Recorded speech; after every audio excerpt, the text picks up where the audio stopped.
एक अच्छी लगन, एक अच्छी मेहनत व्यक्ति को मंजिल तक पहुंचा देती है। कल एक व्यक्ति कह रहा था, गुरुजी जब कोई मरता है ना तो अर्थी लेकर जाते हैं, मतलब हम मुर्दे को उसकी मंजिल तक पहुंचाते हैं।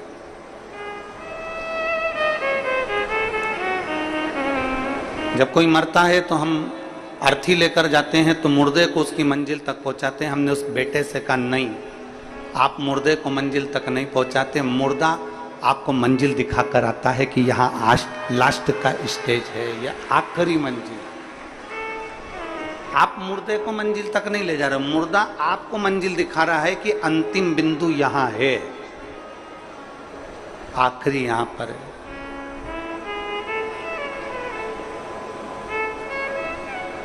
बार बार व्यक्ति हार रहा है, बार बार हार रहा है और कोशिश कर रहा है, बार बार कोशिश भी कर रहा है, तो ये पक्का है कि वो जीतेगा, वो विजय प्राप्त होगा। बस मंजिल पे चलते चलते चलते चलते कहीं तुम्हारा मार्ग ना भटक जाए, उसका ध्यान तुम्हें रखना। एक घोड़ा होता है ना, तो घोड़े को दो ऐसे चोकर उसकी आंख के पास में ऐसे लगा देते हैं। बोलो देखा है तुम लोगों ने? किन देखा? घोड़े को उसकी आंख के पास में ऐसे चोकर दो पट्टे उसकी आंख के पास में ऐसा लगा देते।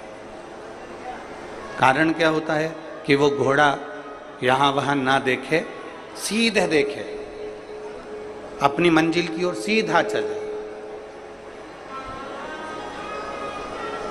अगर वो इधर उधर देखेगा, हरी घास यहाँ मिल गई, हरी दूबा यहाँ मिल गई, वहाँ खाने बैठ गया, कहीं मालूम पड़ा कि चना मिल गया, चना खाने बैठ गया, कुछ मिल गया, कुछ खाने बैठ गया, इधर देखा इधर कुछ खाने बैठ गया, आगे गया तो आगे कुछ मिल गया, तो उसने उसकी आंखों पर दो पट्टी बांध दी कि वो सीधा देखे।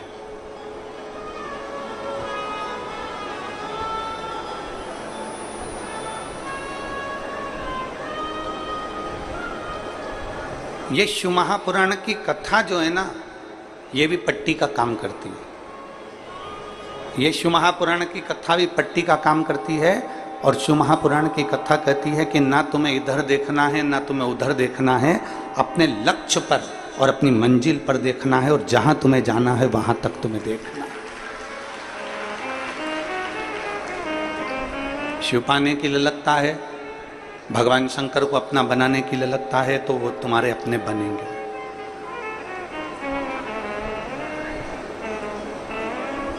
एक मंजिल तक पहुंचने के लिए लगता है तो वो मंजिल तक पहुंचो। केवल तुम्हारा विश्वास जागृत होना चाहिए।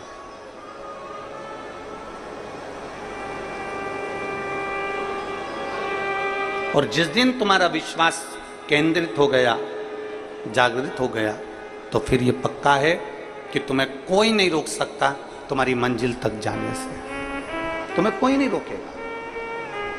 और मैंने तेरे ही भरोसे बाबा, तेरे ही भरोसे हवा बिच उड़ती जावांगी बाबा, डोर हथों छड़ी मैं कटी जावांगी। भोले मैं तेरी शंभू मैं तेरी हवा बिच उड़ती जावांगी बाबा, डोर हथों छड़ी मैं कटी जावांगी। भोले मैं तेरी पतंग। शिव पुराण लिखी गई कागज के ऊपर,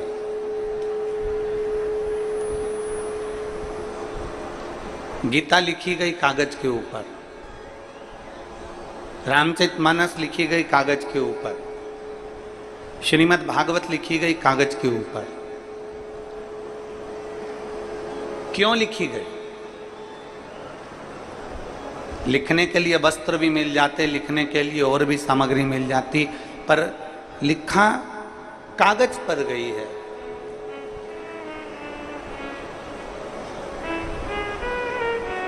क्यों लिखी गई? अखबार भी तो कागज का ही होता है। अरे बोलो तो जम के होता है। न्यूज़ भी तो अखबार पर लिखी जाती है। बहुत सारे ऑफिस में कार्य होते हैं, वो भी कागज पर लिखे जाते हैं, वो भी कागज के ऊपर ही अंकित होते हैं।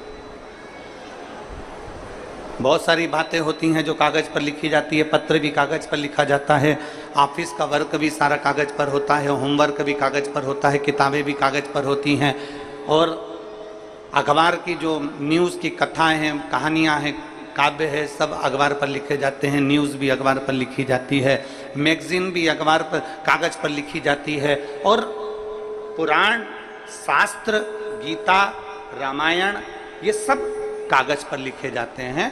तो उस कागज में और उस कागज में अंतर क्या?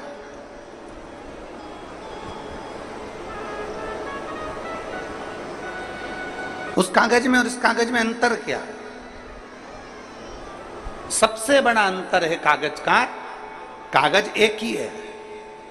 अखबार छपने वाला कागज भी एक है, मैगजीन लिखने वाला कागज भी एक है, और किताबें बनने वाला कागज भी एक है, ऑफिस में काम होने वाला कागज भी एक है, और पत्र लिखने वाला कागज भी एक है, और पुराण लिखने वाला कागज भी एक है। केवल अंतर इतना है कि बाकी के जिन चीज़ों पर लिखा गया वो संसार की चीज़ें लिखी गई, और पुराण में जो लिखा गया वो परमात्मा की चीज़ें लिखी गई, और जो परमात्मा की एक बार बात लिखा जाती है वो फिर कहीं फेंकी नहीं जाती, उसको संजोकर पूजन के लिए, आराधना के लिए, साधना के लिए रखा जाता है। शिव महापुराण की कथा कहती है जैसे कागज एक है, बस अंकित क्या हो रहा है वो देखा जाता है, उसी तरह संसार में सब एक जैसे पैदा हुए हो। संसार में माता के गर्भ से जब जन्मे थे तुम्हें नहीं मालूम था कि तुम ब्राह्मण हो कि क्षत्रिय हो कि वैश्य हो कि शूद्र हो। माता के गर्भ से जब जन्मे थे तो तुम्हें नहीं मालूम था कि तुम्हारा शरीर पूरा है कि आधा है। माता के गर्भ से जब जन्मे थे तुम्हें नहीं मालूम था कि तुम गरीब हो कि अमीर हो। माता के गर्भ से जब जन्मे थे तुम्हें नहीं मालूम था कि तुम देख पाओगे कि नहीं पाओगे, सुन पाओगे कि नहीं पाओगे, चल पाओगे कि नहीं चल पाओगे, तुम्हें कुछ नहीं मालूम था। भगवान जब जन्म देता है एक जैसा देता है, कागज एक जैसा रहता है, बस हमें ये अपने ऊपर निर्भर करना पड़ता है कि हमें बड़े होते होते हमें अपने दिल पर क्या अंकित करना है। हमें संसार की वस्तुओं को अंकित करना है कि परमात्मा की वस्तु को अंकित करना है। हमें किस मंजिल की ओर जाना है, हमें नीचे की ओर जाना है कि आगे की ओर जाना है।